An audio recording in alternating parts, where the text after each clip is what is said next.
Crypto opened the week bleeding red, and once again, traders are asking the same question. Why is crypto down today? Bitcoin lost another key level overnight, altcoins followed, and leverage was punished hard. This isn't a tech narrative, it's not ETFs, and it's definitely not fundamentals breaking. Right now, crypto is getting dragged around by macro forces it can't ignore.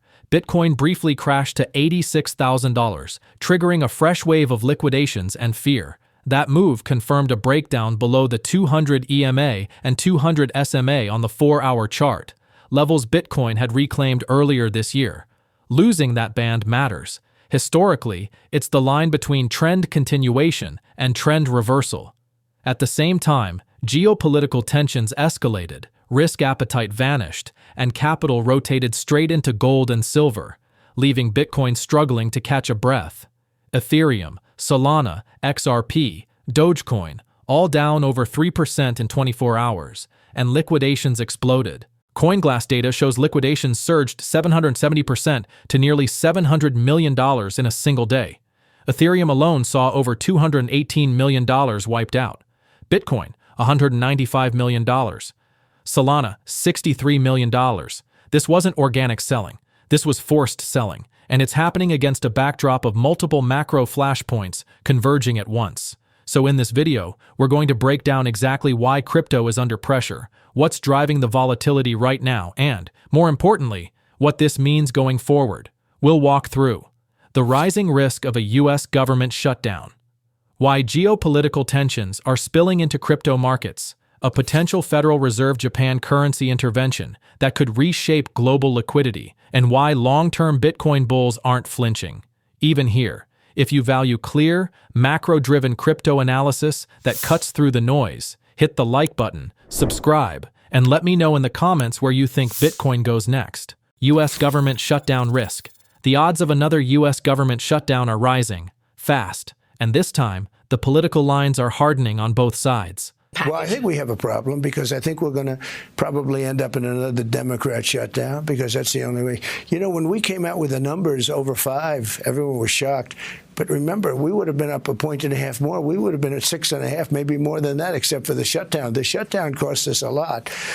And I think they'll probably do it again. That's my feeling. We'll see what happens. No, I am not voting for this funding. And what could we do to overhaul them? Oh, let me start. New leadership. Stopping these surges across the country, not just in my state, training them like they were supposed to be trained. I'm not giving ICE or Border Patrol another dime, given how these agencies are operating. Democrats are not going to fund that. The government will shut down if Republicans insist that that be joined with other government funding. It will be a Republican decision. This is the stalemate. Funding for the federal government expires January 30th, 2026. And Polymarket now shows shutdown odds pushing toward 80%.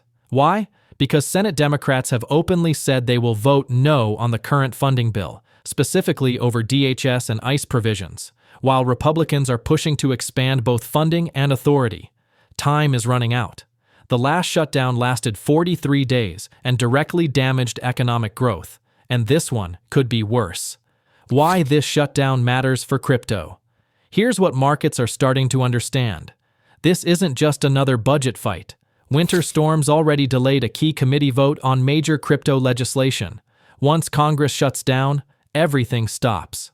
And if this drags on, especially into election season, legislative progress collapses entirely. That has major implications for crypto. No new market structure bills, no regulatory clarity legislation, no forward momentum. But it's not all gloomy. There's still a little ray of sunshine. While new crypto laws may stall, the framework already in place still matters. Stablecoin legislation exists. The Genius Act is law. And most importantly, regulatory guidance continues even during gridlock. That means agencies can still issue interpretations, frameworks, and operational clarity that allow crypto businesses to grow, even without new legislation. Geopolitics and the Yen Wildcard. Now let's shift to the biggest macro wildcard on the board, Japan, and a move that could completely reshape global liquidity in 2026. The Fed is preparing for a possible yen intervention. That means the US sells dollars and buys yen. Dollar supply rises and the dollar weakens. Liquidity increases and risk assets benefit. But remember, a strengthening yen could first cause a similar crash like in August 2024. After that, markets will stabilize and start a rally. This isn't speculation pulled out of thin air. The New York Fed has already conducted rate checks, the exact procedural step that historically precedes currency intervention. If the Fed intervenes alongside Japan, this would be the first coordinated yen intervention this century. And history here is extremely clear. When Japan acts alone, it fails. When the US joins, it works. We saw this in 1998 during the Asian financial crisis, and even more dramatically in 1985 with the Plaza Accord, when coordinated action pushed the dollar down nearly 50% over 2 years. That shift ignited commodities, gold, non-US equities, and yes, risk assets. But there's a catch. Hundreds of billions of dollars are still tied up in the yen carry trade. For years, investors borrowed cheap yen and plowed it into stocks, bonds, and crypto. That works until the yen strengthens. When it does, forced selling begins. We saw this in August 2024. A modest BOJ rate hike sent the yen higher.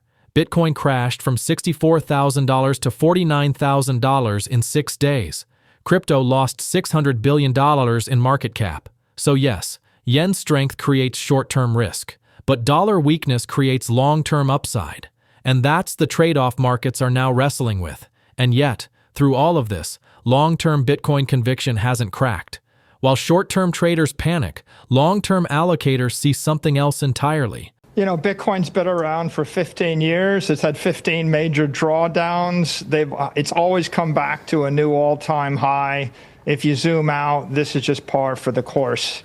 This is normal in the life cycle of an emergent transformational asset class, and it's a healthy thing. It clears out the tourists, the leverage, and the weak holders, and sets the basis for the next rally upward. And strategy isn't just talking, they're buying. Between January 12th and January 19th, Strategy acquired 22,305 Bitcoin for roughly $2.1 billion at an average price of $95,284. That brings their total holdings to 709,715 Bitcoin, over 3.3% of Bitcoin's total supply, with an average purchase price of just under $76,000. This was their largest weekly acquisition since November 2024. So yes, crypto is under pressure, but not because it's broken. It's reacting to political gridlock, geopolitical risk, currency instability, and forced deleveraging. These are macro shocks, not crypto failures. And historically, when the dust settles, assets that are still underpriced relative to monetary debasement tend to lead the next leg higher. Bitcoin is one of them. Precious metals are screaming something the market can't ignore. While crypto has been absorbing volatility, something else has been happening quietly, and now violently, in the background. Gold and silver are on historic runs, and even longtime precious metals holders are stunned by how fast this move has unfolded. Gold just hit a new all-time high above $5,100 in just 2 years. Gold surged from roughly $2,030 to $5,100. That's over a 150% gain. More than $21 trillion added in market value. The value of U.S. gold reserves alone jumped from $531 billion to $133 trillion. This isn't speculative frenzy. This is capital fleeing currency risk. And silver? Silver is flashing even louder warning signals. In Shanghai, silver just hit $123, driven by a growing physical supply shortage. It's now trading at a $15 premium to U.S. spot prices, the largest gap ever recorded. Over the past year, silver holders are up over 250%. That kind of divergence doesn't happen in calm, stable systems. It happens when trust in fiat erodes fast. Why Bitcoin is likely next. Historically, gold doesn't move alone. In prior cycles, gold tends to lead Bitcoin by 4 to 7 months.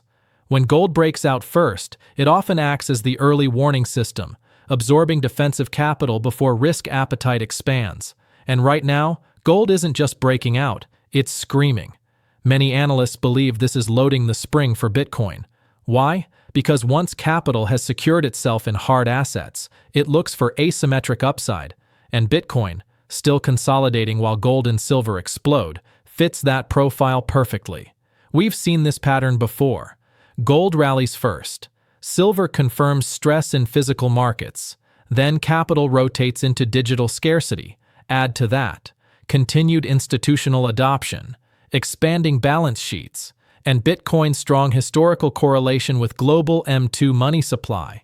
Even analysts who were cautious through 2025 are now pointing to 2026 as a potential inflection year, with some, like Samson Mao, describing a multi-year structural bull phase rather than a short-lived rally. Before we go, let's quickly zoom back to the present, because the next few days matter. This week is packed with market-moving events, and crypto won't be insulated from them.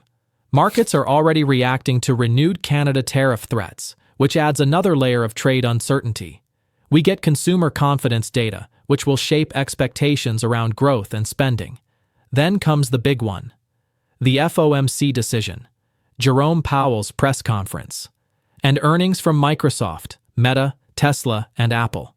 At the same time, inflation data is back on the radar, and the probability of a U.S. government shutdown is sitting around 75%. That combination creates exactly the environment we're in now.